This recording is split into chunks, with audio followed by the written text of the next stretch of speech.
No one tells you how vulnerable an intimate scene is until you're actually in it. Welcome back to Creator Struggles. I am Nahjalae, and today is the start of season 2. I'm so excited because this time around, I have guests, I have more lighting. We are getting into wonderful topics, and I'm so excited for this new season to talk with others. And today, I am having my first guest. She is a fellow actor, writer, entrepreneur, and we are coming together to have an honest conversation about actors' experience behind the scenes, standard practices, and how to simply advocate for yourself when you're in those intimate scenes. Listener discretion advised. Help me welcome, please, Olivia. Clap it up, people. Yes. How are you? I'm great. How are you? Good. I'm doing swell. Thank you for coming. I'm excited. Okay. I would love to start off with the grind report. So, what the grind report is, you guys know, but we start off with what we are working on for the week. Any grinds, anything that we're doing? Actually, yes. I have a mobile bartending business and I have a corporate event coming up. So I've been working on my website and it's still work in progress. I'm learning how to code. Sort of. That's where I'm at. That's the grind for the week. Yeah, that's exciting. I'm sure the website is going to come out great. Yeah. If you need any help, let me know because I like doing that type of stuff too. Yes. Let's see. My grind for the week is just continuing to submit and do auditions and just trying to book when I can, and just I pray that they see something in me, that they pick me. It's like, yep, she's the one. Just keep the grind going. It's gonna work out. It's gonna work out. But no, yeah. But yeah, I would like to start out with, how did we meet? Well, we met on a project working with Jerome Fallon, and it's interesting. We bonded right away. Yes. Technically we met on Zoom. So This that's is true. right. This is technical. And we had a table read on Zoom, and her character, I was like, I know I'm gonna like her. So when we got to set, everybody just kind of finally got a vibe for each other, and I was like, we're gonna be friends. Yeah. So There's it. And here we are. So how did you get into acting? Well, my very first audition, I was around 12, and I'm a character. I mean, I don't mean to be, but that's what people say. Okay. But my aunt, she saw something in me, and she took me and my cousins. We went and got headshots, and then we stood in this long line for this agency. And of course, if anyone knows about John Robert Powers back in the day, they kind of are predators in a way. They have you sign up for these programs and spend thousands of dollars with the promise of you'll be cast in something. And of course, that was not the case. My aunt saw right through that. Good job, Auntie. Thanks, Auntie. Oh, man, thank you. Sparked what I knew I wanted to do. I've always wanted to perform. I thought I was going to be an ice skater. As an actress, I can be an ice skater, and I will be. So that's how I kind of took an approach on life. Once I went to college and thought I was going a different route, it ended up really bringing me back. And even my psychology professor, she spoke to me and she's like, everybody kind of has that feeling that you're on the wrong path, and I'm like, I know I want to act, and I've spent all this time and money in school for psychology, and that's not what I want to do. And she's like, oh my God, you can totally bridge the two. Yeah. So I've been on this kind of like journey where I'm still using my degree and finding a way to channel all of that into acting. And for me, it's being a storyteller and being influential and kind of helping. That's what led me to today. I wanted to work with like children's stuff and do like learning kind of acting stuff, have like a children's channel type thing. So it's about giving back and being influential. That's what led me to. I could actually see you doing that. I could see you on Abbott at Elementary. As a teacher, I could also see you as a psychologist too. You have that demeanor and you're so poised in your voice. It's like people want to hear what you have to say. So Well, thank you. Hello. yes. I felt that with like just whatever you're, for example, how you said you were merging the two together. I always wanted to be a homicide detective. As you can see, I'm not on that journey anymore. But I can do that in a movie, a television show, and that's where I was putting the two and two together. I'm like, well, I don't have to do this in real life. I can act as if I am a FBI agent, homicide detective in general, cop, although I have a degree in criminology, criminal justice, but not using it, which is that I didn't want to go to school for 2 more years because I changed my major. So, hey, it is what it is. But the degree's there. It's what it is. If I need it. Hey, it's like being a method actress, Yes. correct? Yes. Once you get on SVU and you're supposed to be that detective, you need to have that knowledge. Yeah. It works out. It works out all the time. So, let's do an icebreaker, shall we? Okay, what was your understanding of intimate scenes before you ever had to do one? So my understanding of intimate scenes before I actually had to do one, I was so innocent. I was thinking like Full House, very PG, light kissing, acting kissing, maybe a little bit of groping, clothes completely on, even if it was like supposed to be a simulated sex scene, it would be clothes under the covers, maybe like a tube top, like clothed. I keep saying clothed. It's close. Yes. I don't think that they're doing that for real. Like they have to have on like a bodysuit and we just can't see it. But it's there, no? Very green to the whole how it's actually done and how things can actually be thrown off when you get to set as well.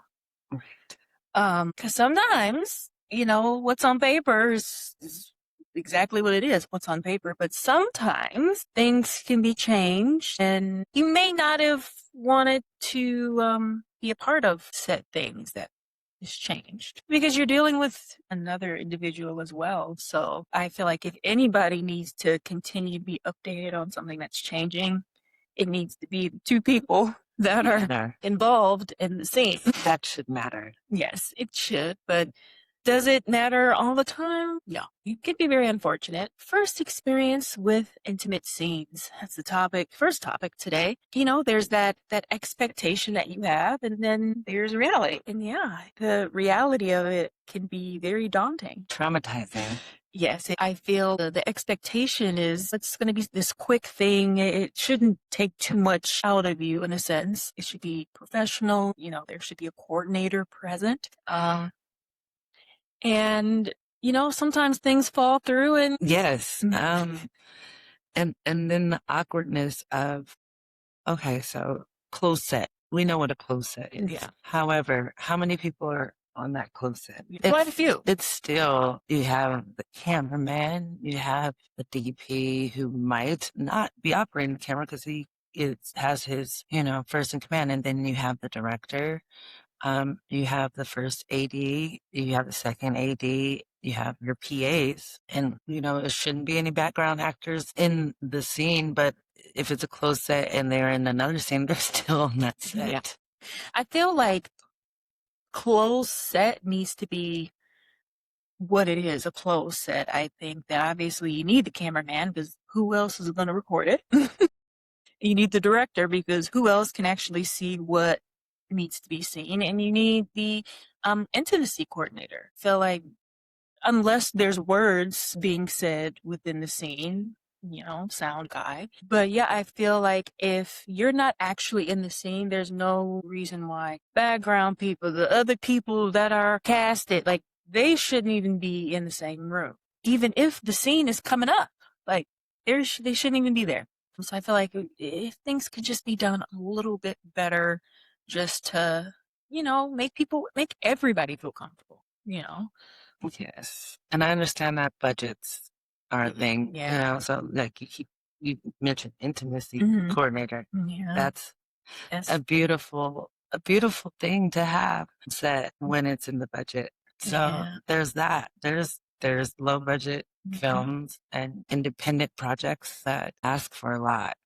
Even if it is a low budget project, I just feel like there just has to be somebody there that is solely for the purpose of the intimacy part. Just because people do their own thing in their own personal life does not mean that they know what they should be doing in this scene, because maybe you don't look right from this angle. How would you know that if there's no one really there?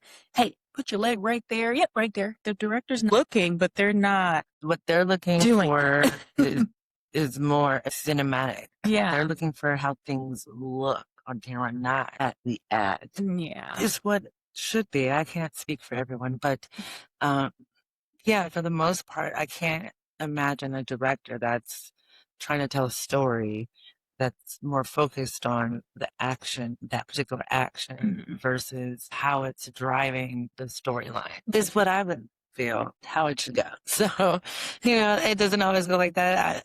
I've been on a couple of sets where it's been very professional. I felt comfortable, and I wouldn't say it was soft porn. Some might. It's not. It's a horror film, and I was a dead body, unclothed. But being on that set and how they treated everything, I was not completely, for one. And we wore robes. We had the coordinator. The scene was traumatic. I won't go into too much detail. I'll tell you about it. Yeah. But with all that being said, I was constantly checked on. Mind you, my role was like no words. My scene was 20 seconds. I actually saw the film 20 seconds, but they made sure that we felt completely comfortable with what was going on, and that we constantly knew, and if we were okay, not only physically, but mentally. And I appreciate that crew. It was a Japanese film, international. Kudos to that team. I can't remember exactly. I would plug you guys, but amazing experience. So like you were saying, like it does happen. Yeah. There is the right people on set.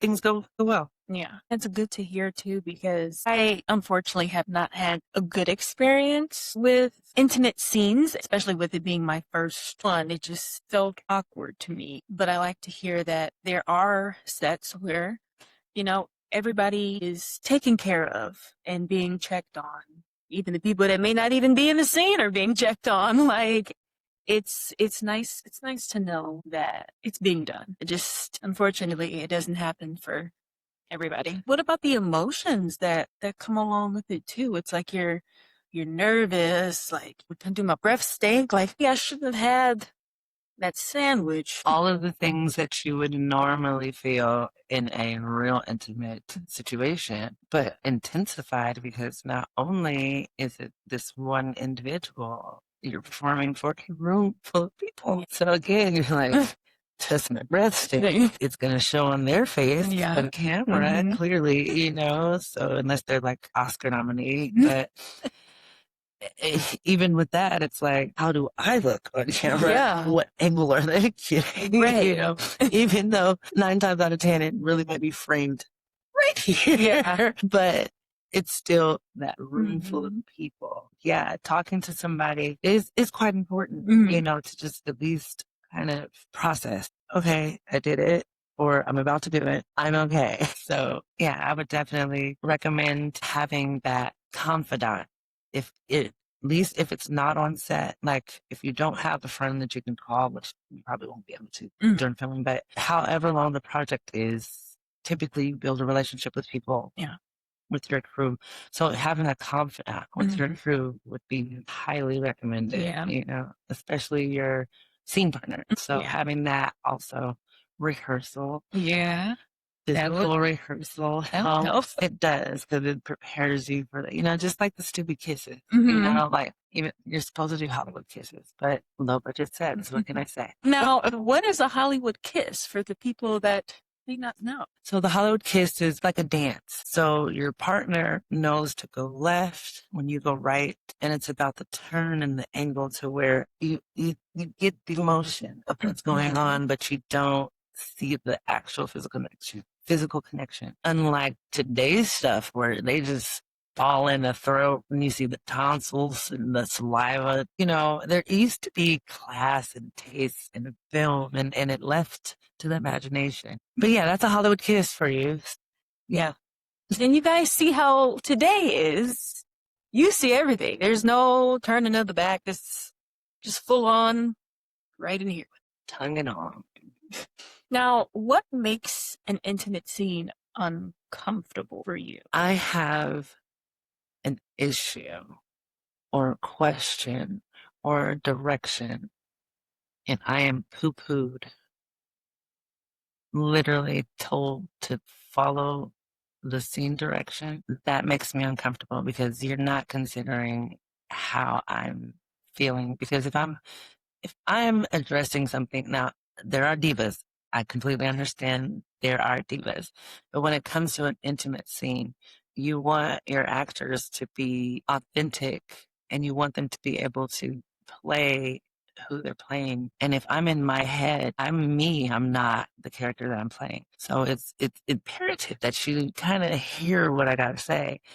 Because most of the time it's going to I'm going to feel validated. I'm going to feel heard, and then I can move on with your direction. So even if we don't go with what I'm saying, at least hearing me makes me feel comfortable. So that right off top is going to make me feel uncomfortable. And I'm not going to be able to give that scene a true performance. I'm not going to be able to, I'm totally going to be off. I know I will be off. And second would be my scene partner not being able to turn it off and the director not picking up on that as well. It's like, I don't want to be the Debbie Downer, you know, I mean, especially if it's a huge project and I really wanted this project, like that would suck for me to be written off. That's happened. Written off. So it's like, if it's a good project and I really believe in it and this scene is important, which a lot of times it's not, but if the scene really is important to drive that story, then I want to give it my best, you know. But if my partner is taking it too far or is really making me feel like they don't know how to turn it off, or they're thinking my acting, which is great, is me really being with their person and I'm feeling their member during the scene, and that's direct contact, not even necessary. It's not necessary. You know what's going on when my leg goes up and he goes between. But you know, that's here nor there. So if I'm feeling certain body parts and I'm wanting to stop and kind of, you know, gather myself, and I'm not feeling like that can happen, or if it, like I paused before and, you know, I can tell everybody got upset, you know, that's another thing that does not make me feel validated. I don't feel, you know, I'm like, okay, I understand you paid for me to play in this movie, but come on, what would make you uncomfortable? Kind of like what you said. If you're not showing below the belly button, there's absolutely no reason why, if I'm on top of my scene partner, there needs to be some sort of barrier there. So a pillow, something, because we're not showing down there. So there's no reason for us to actually be full on top of each other. And if you're trying to have that removed, now I'm really uncomfortable because the scene doesn't call for that. That makes me feel uncomfortable. And it's really written in the paper, in the scene, that that's not even what we're doing. But you want that to be. It's just, it kind of makes you think, like, what's really going on here? Yeah, yes. And to piggyback off of what you're saying, you know, again, the director is directing. And as an actor, that's what we're to take direction, you know, especially when we're multifaceted and we have range, you know, okay, maybe they want us to, you know, they're giving us something that's going to pull something out of us. So I'm trying to trust your direction. I'm trusting your vision. I can't see inside your head. So if you're telling me to do something like this, I'm trusting that that's going to make the scene better. That's, you know, not okay to kind of segue away from that, but still within the realm. It's like a photographer that can tell me with words to fix my bra strap, or you want me to push them up a little bit, or you want me to pull my pants down and show my panty a little bit. Okay, this is modeling. We know that's how you get the pose, but why did you need to walk over and physically fix my breast? I'm trusting you as the photographer that you're going to get the best shot, and you're fixing my breast is going to get the best shot, but you could have used your words. There's ways to do certain things to make somebody feel comfortable. So even as a director, like if you're telling me in this intimate scene that I read on paper, that I grew up seeing Skinamax and these HBO things where I didn't see nipples. I knew what was going on though, you know. As soon as he lifted her onto that washing machine and pulled those, like, and then the next scene they're smoking cigarettes in that same room, I knew what happened. Yeah. You know, so if you're telling me that I'm going to pan up from your ankles and he's going to pull your panties down. Okay, I'm going to bring an extra pair of panties. Yeah. And they're going to sit right below the part where you're not getting everything. Why does he need to reach up under to pull these? Yeah. It's a simulation. It's acting. It's called acting. Being an actor, actress, we have to literally trust all of these people in the room to do this scene that can sometimes feel degrading. I don't think a lot of people understand why it can feel degrading, because they try to say, oh, well, you signed up for this job. Oh, you chose that role. It's like, well, yeah, I did, but also with the understanding of this should be handled with care. I just feel like just handling intimate scenes with care.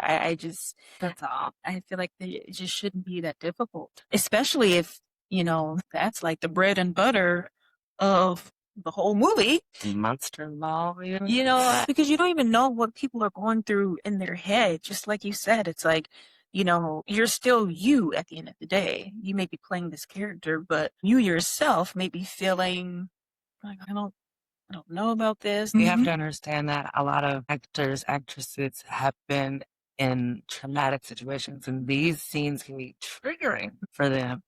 So this touch from this person, this stranger, you have no idea what I've been through, what you've been through, and I'm trying to channel it all and really give it to the role might be that type of scene, you know, and here I am doing that type of scene, I'm not going to say the word, but that type of scene, again, in front of all of these people, and to take that home, it's heavy. Yes, I signed up for the role, but I just told you I want to be influential. So if that's something if that story could help somebody, that's why I chose that role. But that does not mean that I deserve to feel degraded or feel that same violation over, mind you, because we have to change camera angles, change lighting. So that's over and over and over again. So if I have an issue with being in my birthday suit, doing this intimate scene, hear me out. Yeah. That I just feel like that's the basic thing, basic human thing to make these scenes a little bit more manageable. And to piggyback off of what you said, you know, changing angles. Normally there's just one camera person, and you have to do that one scene multiple different times from different angles. So it's not oh, well, you only have to do it once. No. This is multiple takes, different angles. So you're doing the same thing over and over and over. And at some point, it can become uncomfortable because it's like, y'all ain't get it yet. Listen, I said rap. Like, we don't need 50 different takes of this specifically. We don't need to keep doing it. I think he just wants to kiss me at this point. Yeah, let's wrap this up. Oh my God. So I totally did. It wasn't even, was it intimate? I guess sort of kind of, I mean, whatever. The scene was like a party girl, a club goer or whatever. And the guy took her home. Yeah, I guess it was an intimate scene, but we were fully clothed and I was like this drunk girl. And he wanted to do this particular kiss over and over and over. And I'm like, I think they got it. He's like, no, I think one more time we should do close up. Oh no, they got it. Yeah. You paid me $50, bro. You're not going to keep kissing me. I don't think so. So as far as the pay goes, when it comes to these intimate situations, these scenes, do you determine how much you're going to be paid by, how do I say it? Like, if you were getting paid $1,500 and it's an intimate scene, you know, probably showing back, leg, maybe a cheek or two, would you do that project? Yes. I mean, I don't want to say this on air, but yes, I've done a project for 500. Honestly, the scene of being implied, let me put that out there. It was implied nudity, okay? I wasn't completely nude. And they gave us robes, so that was another Love a good robe. Yes, HBO. Thank you, HBO. So the scene itself, filming wise, it was a one and done. So I appreciate them for that. And for two, it was literally 10 minutes. Like that was the quickest scene that I've ever done. And I want to say, because the room was hot and it was a lot of skin, it was a lot of meat. That was another set that made us feel really comfortable. You know, everything was covered. It was something new for me. I've never used a snatch patch before. That's what they called it. I don't think that's the technical term for it.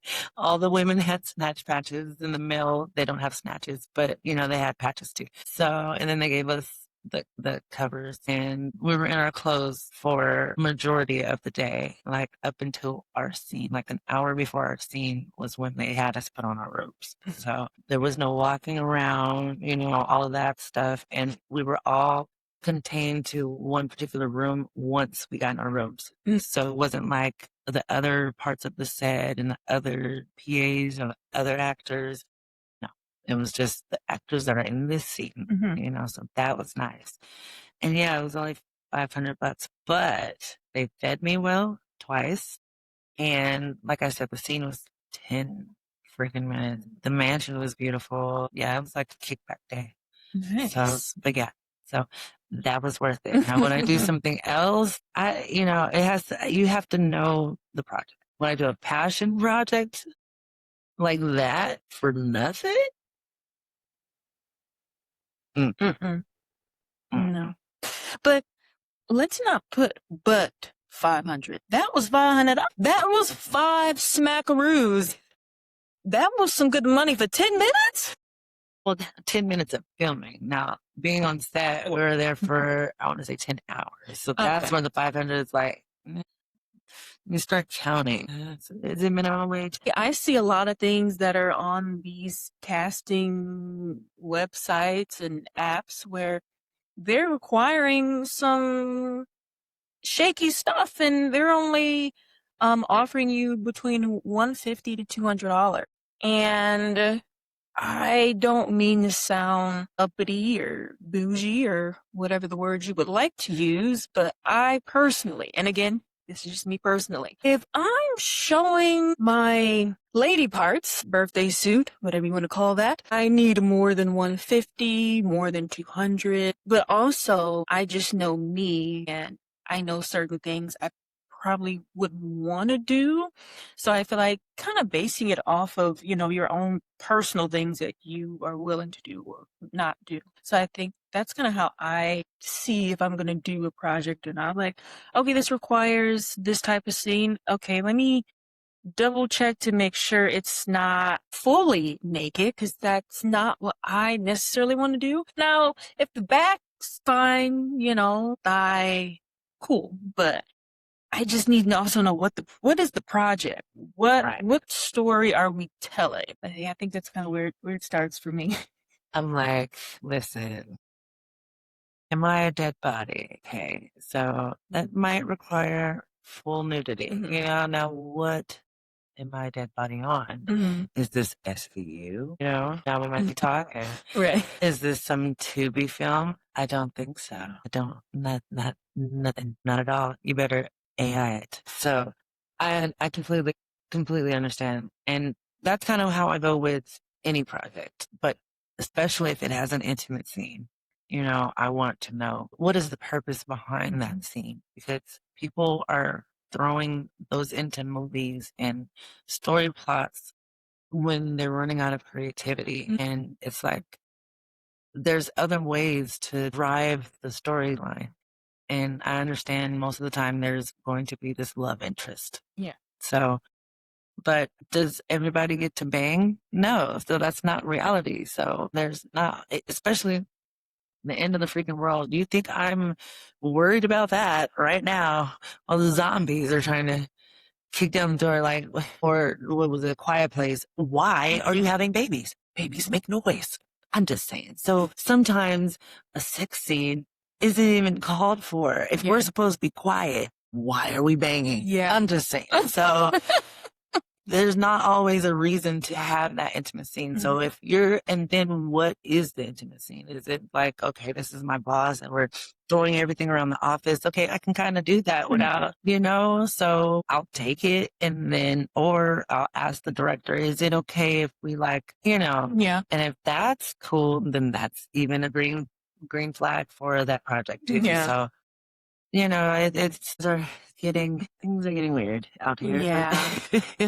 I do agree because I feel like everything that I watched, why does everything need a sex scene? These people they seen each other once. Why are they in the next couple episodes? We have not seen them since the first episode. Why are they in episode 5? It's just random. Like, please, come on. Let's do better with this. I just wanted to get back to those tasteful, intimate scenes where just use your brain, endow. You have an imagination. You know what's going on. And if you don't know what's going on, you shouldn't be watching it. Hello. Okay, maybe you're too young. So I'm just saying, if I started to lift up my shirt and the camera cut, you guys would clearly be like, oh my God, it's about to. You wouldn't need me to full on take it off and throw it around my shoulder. Like, come on. There's certain things, like I mentioned before, with this particular project that I was working on, the intimate scene, first of all, got added into the story. So just like you were saying, I'm a creative. So I told the director if we can kind of change the scene a bit, and instead of it being like, BT uncut, I can, lay back and have a second pair of panties because I don't want him to take off my actual panties. That's crazy. That's absolutely crazy. So a second pair of panties that I would kind of, I'm also a theater actor. So, have this prop panty and he's supposed to kind of reach not all the way up to my hip, but reach into the skirt. And from the angle that the director, because this is where the diva came in, I was telling her what angle she should be shooting this to where it looks like his hand went all the way up my dress, and it didn't. It didn't need to because the prop panties are right there. And then he starts to pull those prop panties down, and as he pulls my leg up and he gets closer in, we cut the scene. We fade to black. You know what's happening. So the director was a peach and we went with that, except for the panty part was a little sketchy, but everything else, the fact that the creative direction was able to really be cohesive and everybody was comfortable, that was what mattered. So yeah, we gotta it's about working with the right people and having the right feeling. And especially people that have those power dynamics come into play quite a bit because people have their own vision for their project. And you cast someone that may want to input their own thought and see if you like it, especially when it comes to an intimate scene. If it's a little too touchy-feely, go with that. Maybe they can approach the director, hey, do you think this way will be better? XYZ, blah, blah, blah. Right. However, some people are not as open to changing, scripts. So you kind of have to go with whatever is on the paper or whatever they're telling you in the moment that has nothing to do with what you read. And because they are of this higher caliber, they don't feel like they need to listen to you or care what you have to say because they wrote it or they're directing it or they produced it. So it's their project, not yours. So you have no say. So I think that could come into a big play, unfortunately. Yeah. I have experienced that as well. That experience. So with that, speaking of the diva, it is okay. So I say that in jest, obviously there are moments where I speak up for what I feel is right. Normally that's a group of things that people have said and I've observed, and me being the leaper that I am, I like. So if things are not, then I just have to say something. I knew I liked you. Yeah. So there's that. And then there's a moment of the business person in me that understands the business side of this. And I see nothing but money being wasted. And I have to say something because it's like, listen, time is so valuable. My time is so valuable. So if I feel that things are starting to go awry and I need to say something, I'm going to say something. I don't want to say working with difficult directors because that's not the case. It's more of even just a production that is kind of focused and driven. And I get that.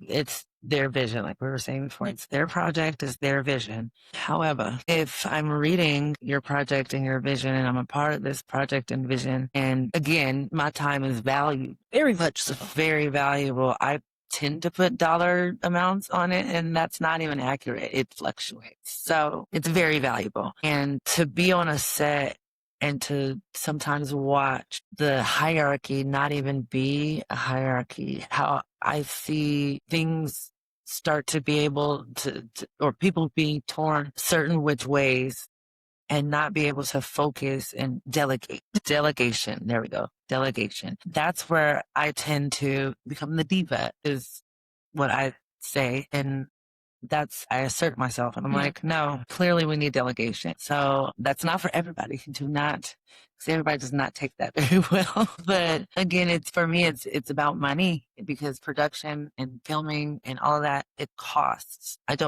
We can side joke and all that. We can hee ha ha, but we need to get the job done. Yeah. Intimate scene. I really don't need you hee ha ha. Nothing. We need to get done. I need my clothes on. Let's go. So I don't need to chuckle, giggle. Let's do this and be done with it. Then we can kiki ha ha once the clothes get back on. Ain't nothing funny right now. Once we are in craft services, I mean? Yep. Getting a little snack or two, it's fine. Warm up my hot cocoa. So until then, no smile. Unless it's needed for the scene, of course. Have you ever had a fear of if you did speak up and the information was received well on the other end, did you have a fear of being cut from the project or blackballed in the sense of they're going to go tell these other group of people and now they may not have an opportunity in certain areas because of this? Yeah. I haven't gotten the difficult to work with, thank God, but I do. There were some people that were trying to it's a small circle. Okay, Black Hollywood, tiny. And then outside of that, so let's just say like the D-listers, okay, tiny. And then you got me, who hasn't even there yet, but I know these circles, but it was a difficult time at one point to where all the casting directors knew each other. And, having a problem with one casting director is like, oh, you guys are like living together. That's great. All right. So everybody knows what happened. Anyways, but with being on set, like I tried not to speak up against too much because the director's job is to direct. And one of my biggest pet peeves is somebody cutting them off when they're giving direction and it ain't even to them. And then they want to try to tell that person what to do. I can't stand that. I sometimes might speak up and yes. So it's not that I'm afraid. I guess I can't even say I'm like seasoned, but I've been doing this for a while. I've been doing this for a few decades. There's been times where I've been very intimidated on set. It's very heavy hitters. Background ain't even a word, baby. I am atmosphere for real. I'm barely air in the room, but it's still, the production team was amazing. That was another amazing team, Black director.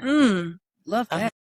So they made everybody feel comfortable, welcome, and necessary. So, there were people on set that were being disruptive. They were getting on my nerves, and I wasn't going to say a damn thing because, I wanted my part. And I ended up getting bumped up a scene. I almost got a line, but that's right. But the main actor, he kept eyeballing me, so they put me in the scene where I would walk past him and he would eyeball me. I'm like, of those moments, because I was so novice and like literally green to everything, I wouldn't dare change anything. I wouldn't dare. But now, seeing as how the universe, the maker, whoever's in charge has my back. If I needed to say something and it wasn't received well, then that project wasn't for me. So nobody can blackball me because I'll do it myself.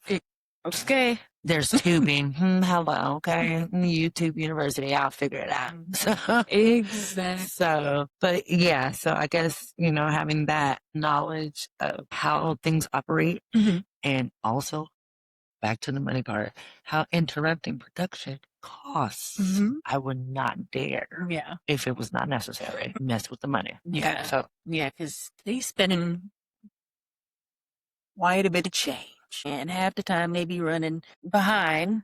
So I think that if you're going to say something, let it be highly important to the point where you feel so uncomfortable you can't even continue on. Don't mess up the money now. I'm just saying.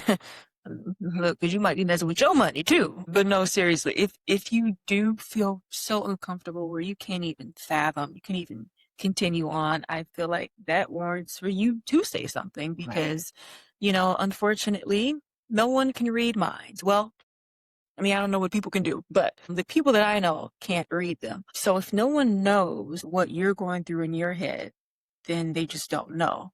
So you could be sitting there suffering, or you could, say something. Like she said, if it's received well, then you're in good hands. But if it's not received too great, then maybe in a pickle.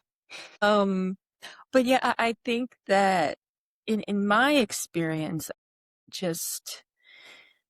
I just feel like if I'm not doing something right in the scene or, in general, but also in this intimate scene, I feel like, please let me know so I can adjust, opposed to waiting until everything's done with. If I'm asking you, should I change something? Should I do something different?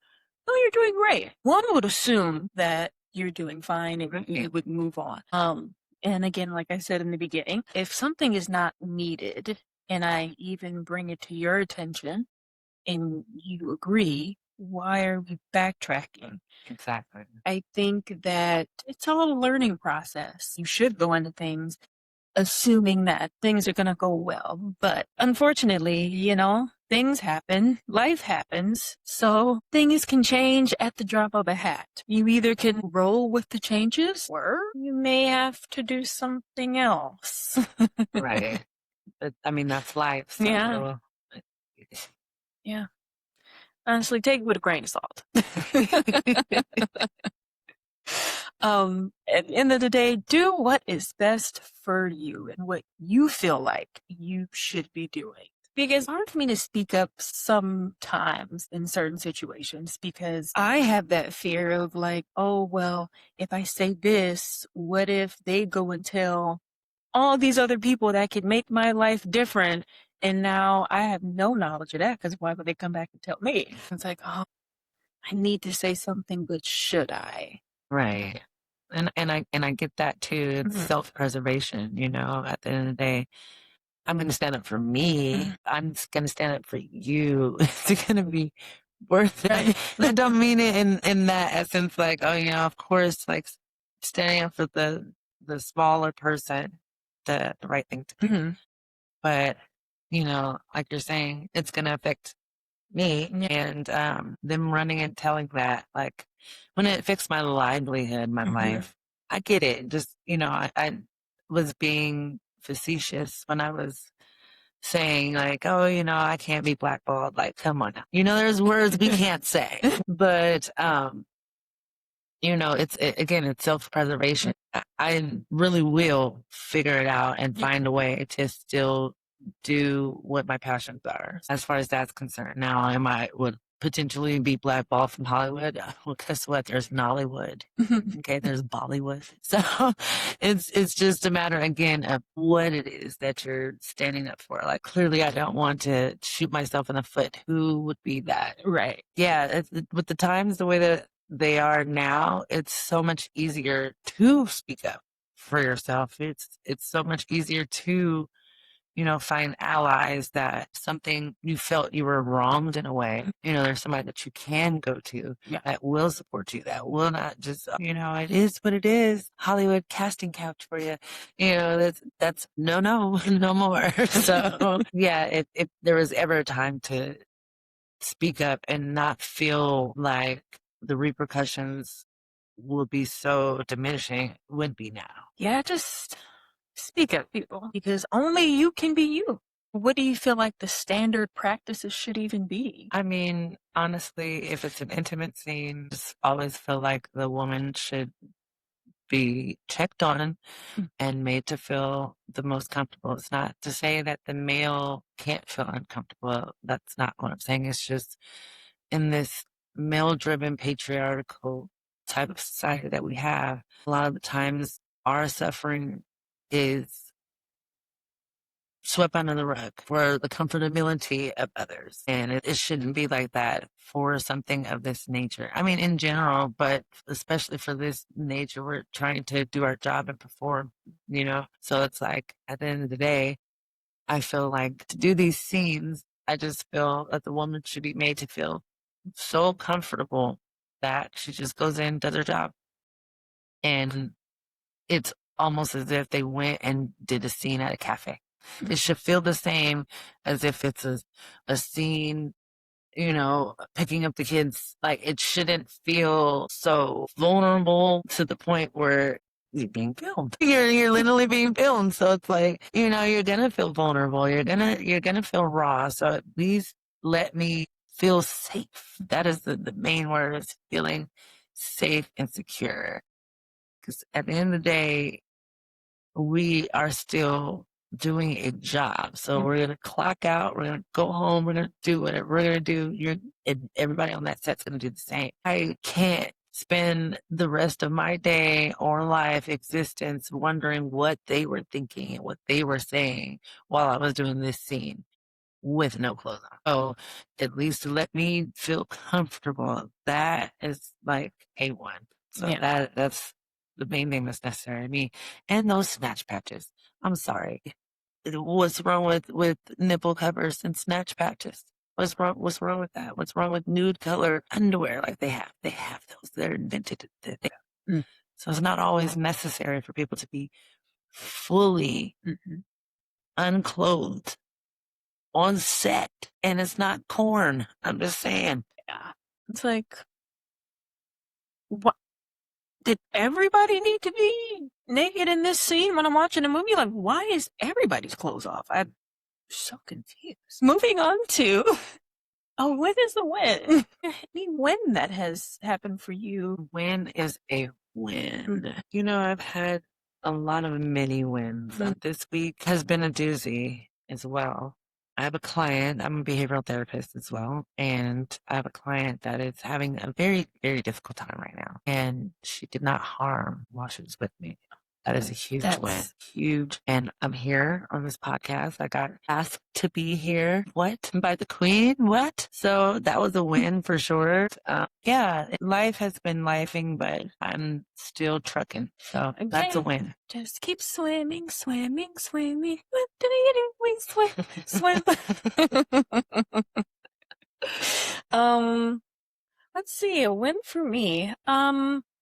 Season 2. This is season 2 of Creator Struggles. Yeah, thank you very much. I just didn't know that I would be continuing on. I feel like I start a lot of things, wonderful at it. When I don't see progression, I kind of just stop. And I have not stopped.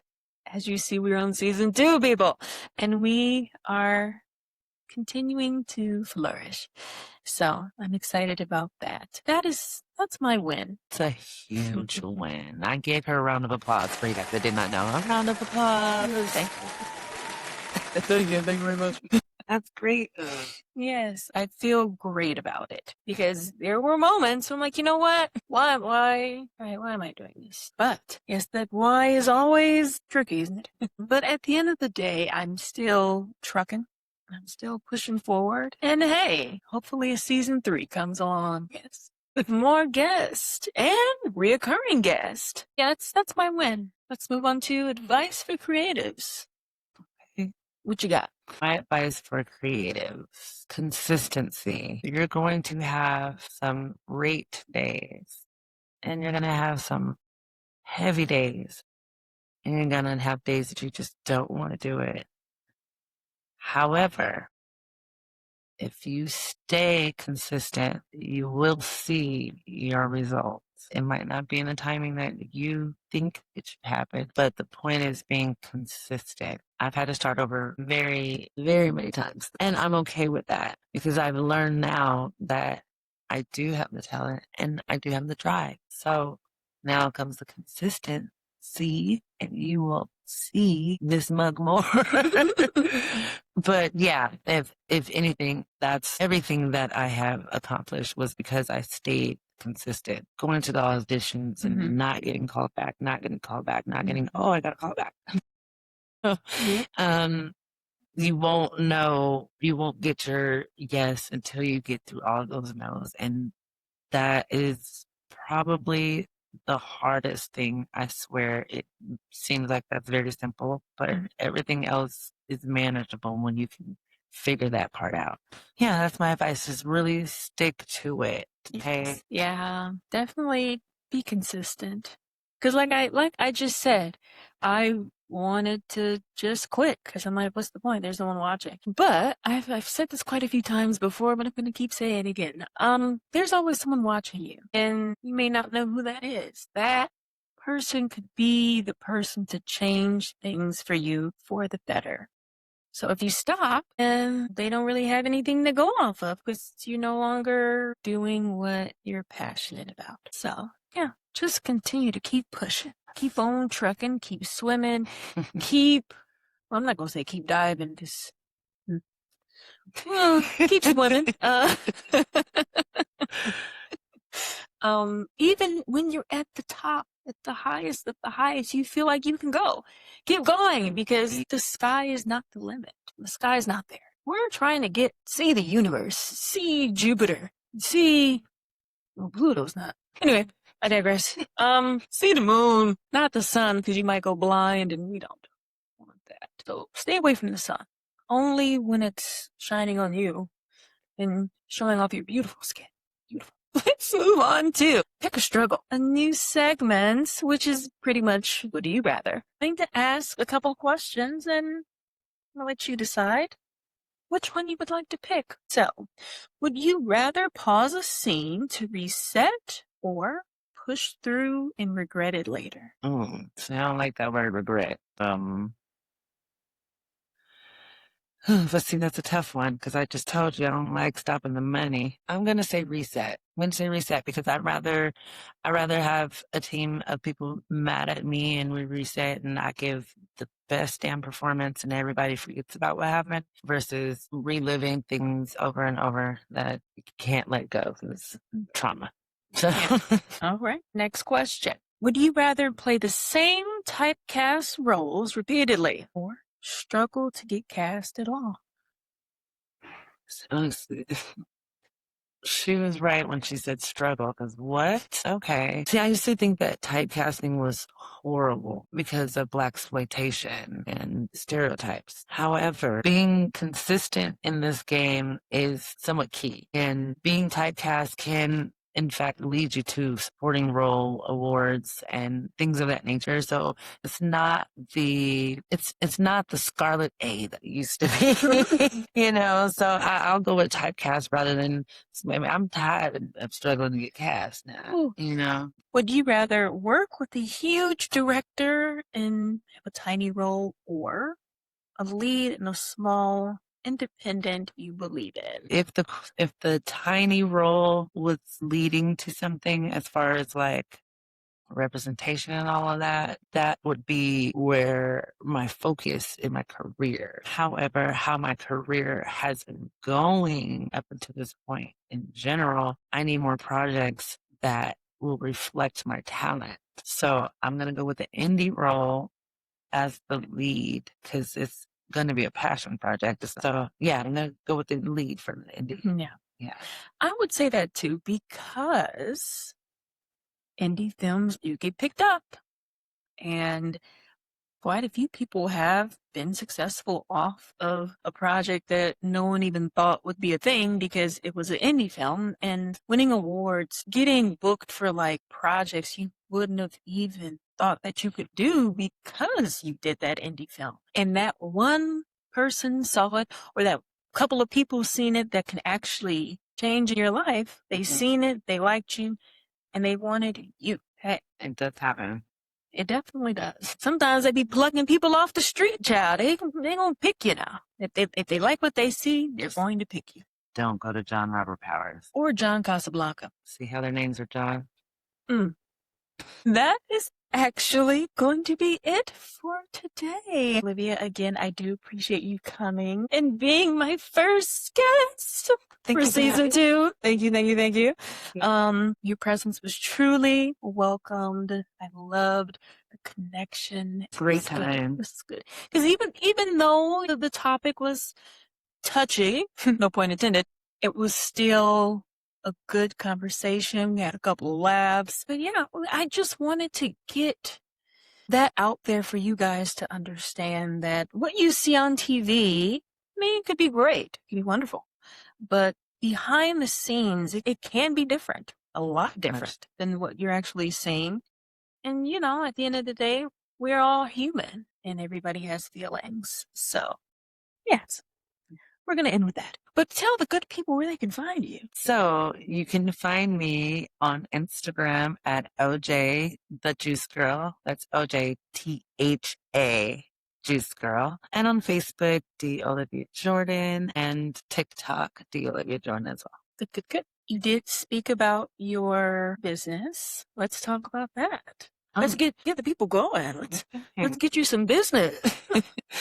So I have an event sort of business. I have a 360 machine, like it's a video platform. You stand on and does the 360 video. I have a mobile bartending business. Live for the moments, mobile bartending in 360. I kind of pulled back on the desserts. I started making, but I'm focusing on building my studio up. So I have a studio at my house in my living room. It's a photo studio. So I am doing headshots. I've shot about 5 models thus far, and boudoir and another fun mermaid like shoot. She wanted to be the Little Mermaid, so that was fun. But yeah, so that's my passion right now. My passion passion project is finishing my photo studio and having a mixer May. I said April. I don't know if it's going to be finished by April. So May is going to be the photo mixer. You're more than welcome. Yes, of course. Definitely invite me. So, yeah. So I can network. Yes. Because I be getting nervous. So you let me know. So, yeah, I am excited about that. Good. That's exciting. You are a woman of many talents. Multi-hyphenate. I love to see it because I am also the same way. Yeah.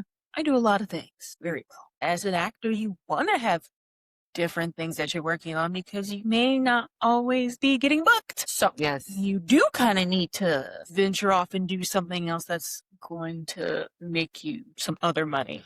That's okay. So back to the question about creatives. Advice to give creatives. Find a trade that can get you paid. So if you don't want to work, because so many entertainers just feel like work is a cancer, like the audacity of you, and especially younger. I'm not going to say a certain age group because I hate when people do that, but it's this field because it does feel suffocating, you know, having to go to work. I told you I'm a behavioral therapist, so clocking in Monday through Friday does take away from my creative spirit. It does dwindle my light a bit because it's not my passion. So find a trade in the meantime that can get you money. So if you, like, some people are talented with like working out or whatever, be a trainer.